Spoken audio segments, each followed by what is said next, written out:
Bonjour et bienvenue dans J'aime l'éco, l'émission qui donne la parole aux chefs d'entreprise. Fabrice Boken, bonjour. Bonjour Nicolas Dose. Vous êtes le directeur général de Sopac Médical. Sopac Médical, ce sont des solutions d'emballage, des solutions de conditionnement en plastique ou en verre dédiées au secteur de la cosmétique ou de la pharmacie. Alors il y a des comptes-gouttes, il y a des sprays, il y a des flacons, des inhalateurs, des colliers, des systèmes de mélangeurs. En fait, vous êtes l'entreprise que l'on touche tous les jours sans la connaître. C'est un peu ça. Ben oui, parce qu'en fait, tout le monde va acheter des cosmétiques, tout le monde va acheter des produits pharmaceutiques qui sont emballés. Mais en fait, on ne sait pas que derrière, il y a une entreprise qui est dédiée à ça et qui innove. Voilà, c'est un peu pour vivre heureux, vivons cachés. On est là pour aider nos clients à rendre leurs produits plus faciles à utiliser, plus beaux, plus stériles. Et alors justement, vous êtes venu avec... Alors vous innovez, on imagine, et vous êtes venu avec l'une des dernières innovations qui s'appelle Dropac. Et bien Dropac est devant moi. Voilà l'entreprise que je touche mais que je ne connaissais pas. Qu'est-ce que c'est que Dropac, avant de rentrer dans le détail Alors vous connaissez, Nicolas, les comptes-gouttes traditionnels sur lesquels... Oui, c'est là, pas de problème. On a une tétine, une capsule et une pipette, et on fait des gouttes comme ça. Bien sûr. Voilà, donc c'est une gestuelle à laquelle on est habitué. Et... quand on nous a demandé de développer des emballages qui soient un peu plus pratiques, on a imaginé un système qui tient dans une main sur lequel vous allez faire vos gouttes en appuyant sur le dessus simplement comme ça. À une main donc. À une main, voilà. Alors, je pourrais le faire à une main si je défais comme ceci. D'accord. Je pose et je prends et je fais ma goutte calibrée. Et qui sera systématiquement la même. Exactement. C'est ça le charme du système, c'est qu'on a des gouttes qui font 45 microlitres. D'une précision redoutable. Alors, bon, on imagine que vous êtes évidemment contraint à des exigences d'hygiène incontournables.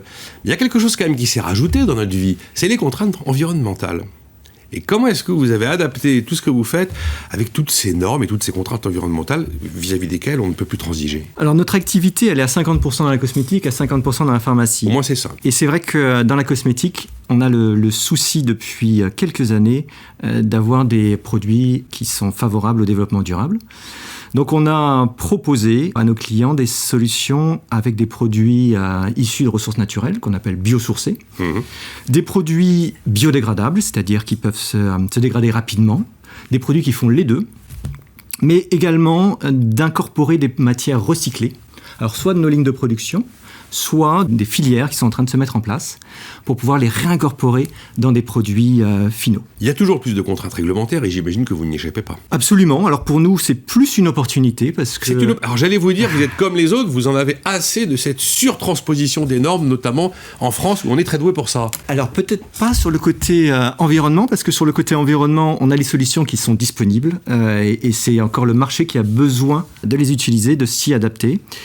C'est des choses qui existent depuis pas mal de temps. Et on a eu la chance d'avoir une certification par un organisme indépendant qui s'appelle EcoVadis, qui nous a placés dans le top 2% des entreprises les plus vertueuses en termes de développement durable. Donc de ce côté-là, on est plutôt serein. Je vais revenir sur ce classement EcoVadis parce que être dans les 2% des sociétés les mieux placées en termes de RSE, comme on dit, c'est assez extraordinaire. Donc là, vous avez innové avec Dropac, vous êtes constamment en train de chercher de nouvelles solutions? Parce que j'imagine que vous êtes sur un marché où il y a déjà une offre absolument pléthorique et que tout existe presque. Oui, c'est ce qu'on a souvent tendance à penser quand on arrive sur un marché, que tout a déjà été fait, qu'on ne peut plus... Même de l'emballage de la pharmacie et de la cosmétique, c'est d'ailleurs très innovant, il y a des choses tout à fait fascinantes, mais enfin, on peut encore aller de l'avant. On y travaille, on a essayé d'accélérer notre capacité à développer des nouveaux modèles, donc on a beaucoup investi dans l'impression 3D et le prototypage rapide pour pouvoir faire de plus en plus d'essais. Et aujourd'hui, c'est un des moteurs de notre croissance. 40% de nos produits n'existaient pas il y a 5 ans. 40% des produits n'existaient pas il y a 5 ans. Voilà. Et vous faites de l'impression 3D, vous arrivez... Oui. Mais pour des prototypes ou pour de la production finale? Pour des prototypes. Notre modèle est encore économiquement plus viable avec ce qu'on appelle l'injection plastique. Le coût de revient est plus faible que celui de l'impression 3D pour nos produits. Alors j'ai vu que vous avez obtenu la certification dispositifs médicaux. C'est ça. Et je me suis demandé, alors je ne suis pas un spécialiste comme vous, qu'est-ce que ça change, cette certification que vous avez reçue l'an dernier? Alors, on a reçu 2 certifications. La première sur les dispositifs médicaux, pour leur conformité à la réglementation. Oui, je vous disais que les réglementations, c'était la Voilà, la réglementation depuis la fabrication jusqu'à la commercialisation. Et une autre pour la création et la pérennité de nos comptes-gouttes stériles. Et ça nous donne une reconnaissance sur notre engagement pour le développement et l'amélioration continue. Et en même temps, c'est une garantie de confiance dans la sûreté et l'efficacité de nos produits. La confiance, quand l'entreprise est née en 1974, on imagine qu'elle est installée. Oui, mais on reste un acteur petit. Donc, on a des clients qui peuvent douter de la solidité de notre modèle et de la capacité à rebondir et à innover. Je le vois, oui. Donc, on a ces reconnaissances et on a eu vraiment beaucoup de chance récemment. On a eu plusieurs reconnaissances, aussi celle de la région Île-de-France, qui nous a attribué une subvention d'1 demi-million d'euros pour accélérer nos projets de développement dans les 3 ans qui viennent.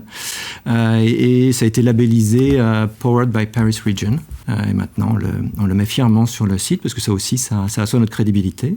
Bien sûr, ça fait partie de la communication de l'Île-de-France, ils se débrouillent bien aussi. Oui, et puis ils sont très généreux parce que nous, c'est des sommes qui sont conséquentes et qui vont nous aider. Tu as eu de la taille de l'entreprise, oui, j'imagine. Oui. Quel a été l'impact de Covid sur vos activités ? Il s'est passé quelque chose ou finalement, la cosmétique, le médical, tout a continué ? Écoutez, on n'a pas pu vous entendre le matin pendant quelques semaines, mais nous, on a continué à travailler. On a eu la chance d'avoir des clients qui n'étaient pas impactés ni en mal ni en bien, mais qui ont continué à trouver chez nous des produits. Donc, on a continué à croître. D'accord. L'année 2020 n'est pas catastrophique, et 2021 non plus. Ah non, on a une croissance à 2 chiffres depuis 5 ans, donc vraiment c'est pas. C'est terrible, ces chefs d'entreprise qui n'ont pas de problème quand même. Hein. Vous êtes un chef d'entreprise qui n'a pas de problème. C'est le principe des entrepreneurs, je crois, que vous défendez aussi. Je vois. Trouver des solutions à tous les problèmes qu'on rencontre. Donc voilà, on a appris à rebondir. Fabrice Bocken, justement, la certification EcoVadis, appartenir aux 2% des sociétés les plus performantes en matière de RSE. Qu'est-ce que vous faites pour mériter cette reconnaissance ? C'est assez fascinant. Alors, c'est une analyse qui s'opère sur plusieurs critères. Il y en a 2 principaux qui sont sur l'environnement, à la fois la production et les produits. D'accord. Donc les produits, on en a parlé sur les produits biosourcés. Sur la production, on continue à œuvrer pour limiter le nombre de déchets, pour augmenter la recyclabilité des produits qu'on utilise. Et il y a du côté social aussi. On est une entreprise aussi avec une excellente ambiance. Et c'est peut-être dû au fait qu'on a une large majorité de femmes chez nous. Sopac est plus féminine que masculine. Absolument, absolument. Et c'est un gage de qualité et largement. Et donc on continue à œuvrer du côté social.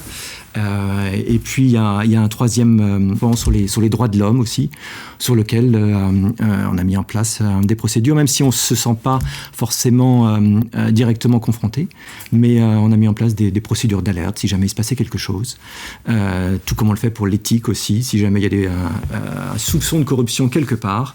De manière indépendante et anonyme, on peut tirer la sonnette. Merci Fabrice Bocken, donc, qui est venu avec le Dropac, l'une des dernières innovations, le goutte à goutte à une seule main. Merci d'avoir été là, vous êtes le directeur général de Sopac Médical. Merci beaucoup Nicolas Dose.